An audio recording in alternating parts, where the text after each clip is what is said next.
So Daniel Jacobs successfully defended his WBA World Middleweight Championship over Sergio Mora in a rematch with a TKO in the 7th round, advancing to 32-1 with 29 knockouts. Really, I mean, just hearing the sound of that is crazy to me, because I mean, it just exemplifies how big of a puncher Jacobs is. Didn't necessarily show that as much against Mora, however.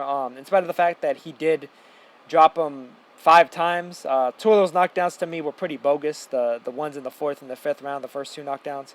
And then actually even one in the 7th seemed to be a little bit of a push down, kind of similar to the ones in the 4th and the 5th. But the last 2 were definitely legit punches that he caught more clean on the head, hurt him bad. He really fought a lot better than he did in the first fight. In the first fight, it seemed like he was a little bit too anxious to try and get the knockout over Sergio Mora. Basically gave his distance away, kind of came in on the inside a little bit too hastily, and wound up getting caught by Mora. The way Mora kind of twists, moves, spins, torques his entire body. It's like his legs are moving, his hips are moving, his shoulders are moving, his head is moving. Everything on this guy's body is moving, almost like independently of each other. Like almost like if you were to get one of those little 4-inch G.I. Joe action figures and just move all of its limbs in all different directions. That's what Sergio Mora is. Just a guy that's really, really tough to deal with. A guy that, is very easy to look bad against. But in spite of that, Daniel Jacobs did a solid job. He didn't make the mistake this time of giving away his length and the requisite hand speed that comes with that length. That he can make use of with regard to that, especially because he throws these nice just short chopping shots. The jab is a nice quick straight shot. The same with the right hand, the uppercut, the hook. Everything is just tight. It's like it reminds me a little bit in a certain manner of like the way Mike Tyson kind of fought. With the high guard, bob and weave, peekaboo type of stance. Just everything just coming up really sharp and short.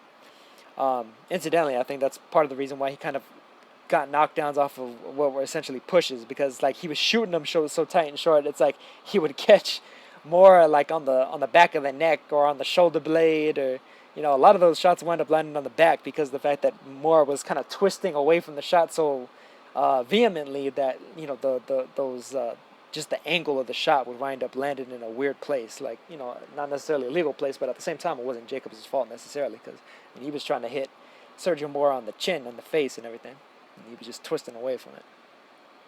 But regardless, Jacobs pretty much owned every round, dominated.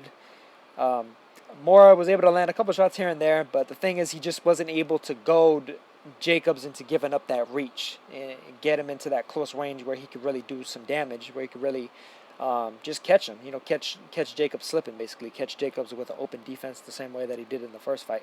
And Jacobs just did a solid job of using a proper game plan, essentially not getting all in his head trying to knock a guy out who really wasn't trying to be hit like that, and just kind of let the knockout come a bit more naturally, as opposed to when he tried to force it in the first fight. Eventually, he got the stoppage. I think it was the corner finally stopped it for Sergio Mora. And after the fight, Daniel Jacobs called out Gennady Golovkin. I know that there was an offer made from Golovkin to Jacobs before. I don't necessarily like getting into all the business aspects of the sport as much, but unfortunately, it's something that rears its head more often than not. You wind up having to talk about it in some form or fashion. But Golovkin is a big star. He's a big money maker. He's going to be making, from what I understand, $5 million plus for Kell Brook.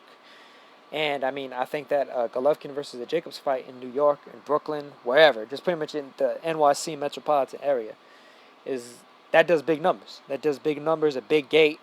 It'll do fantastic ratings. Just like Jacobs versus Quillen did, just like Golovkin versus Lemieux did.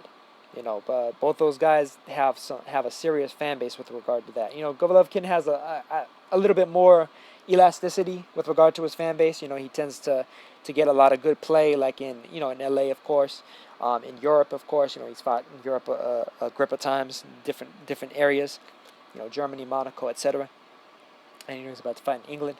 And definitely a clash between both of them. Both guys deserve to get paid, in a good fashion. I mean, if Jacobs could make 1.5 million for Quillen, just a Brooklyn rival, to kind of have ostensibly what are the top two middleweights on the planet fighting each other for a three-way unification. All that's missing is Billy Joe Saunders' belt, and we already know what's going on with him with regard to wanting to fight somebody like Golovkin. I mean, big implications, big implications. Number one versus number two, or possibly number three if you rank Canelo higher than Jacobs. I'm not sure that I necessarily do. I think that's a big toss-up right there. But just an exciting fight, a fight that definitely brings a lot of fan interest and should concurrently bring a lot of money, a lot of ratings, everything.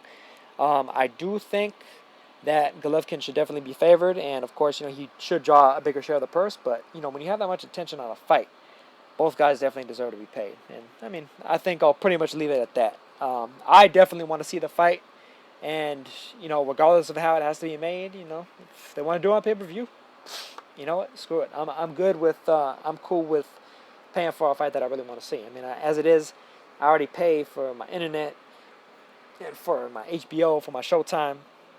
I paid for plenty of other pay-per-views. I mean, I want to see the fight. I want to see the fight get done.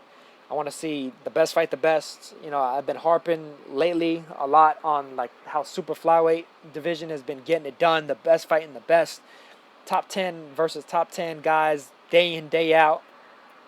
Fight in, fight out. And I really want to see that in the other divisions too, because it's like the smaller divisions, in my opinion, are really picking up a lot of the slack that the middleweights, the welterweights, the light heavyweights, well, maybe not necessarily light heavyweights, for now anyway, as long as Ward Kovalev comes off without a hitch, are getting done. Some of these guys aren't necessarily making the best fights. I even just mentioned Richard Commey versus Robert Eason.